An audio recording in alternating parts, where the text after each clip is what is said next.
এক লোক ডাক্তারের কাছে গেছে। তো ওই ডাক্তাররা আবার মানুষের চিকিৎসা করে, মানে পশুরও চিকিৎসা করে। হ্যাঁ, তো যে লোকে গেছে ওই লোকের গুড়া দিয়ে গেছে, গুড়ার সমস্যা।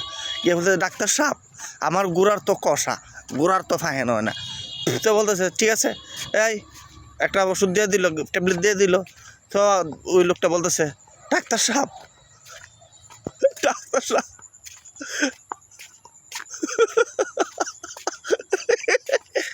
ডাক্তার সাহেব, গুড়া তো হারাম দাদা, গুড়া তো ওষুধ খাই না। কথা আমার কাছে একটা বুদ্ধি আছে, একটা 5 লিলে এসে বলতেছে ওই 5-এর ভিতরে, ওই 5-এর ভিতরে মানে 5টা গুড়ার মুখের ভিতরে ডোহাইবা, ডোহাই সেটা ট্যাবলেটটা দিয়া ফু মেরে দিবা, ফু দিলেই গুড়ার ভিতরে ওষুধ চলে যাবে। বুঝছে না, বুঝছে না। ওর মনে করে দেখ হয়েছে।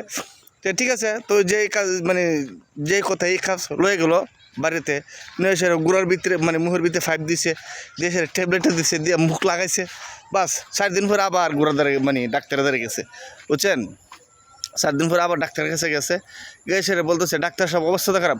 কার অবস্থাটা বাদ দেন আগে, খামুছে কিরকম কত তো এই জায়গা তুই ও কী দিছে আপনি যেভাবে বলছেন বুঝছি, গুড়ার মুখে যখন 5 দিছি, 5 দিয়ে সে ট্যাবলেটটা যখন দিছি, দিয়ে যখন মুখ লাগাইছি, আমি ফুদিবার আগে গুড়া আমার মুখের মধ্যে ফুয়ে বেড়ে দিছে। মানে আমি ফুদিবার আগে গুড়া আমার মুখে ফু মারিয়ে দিছে, বুঝছেন। এই কাজ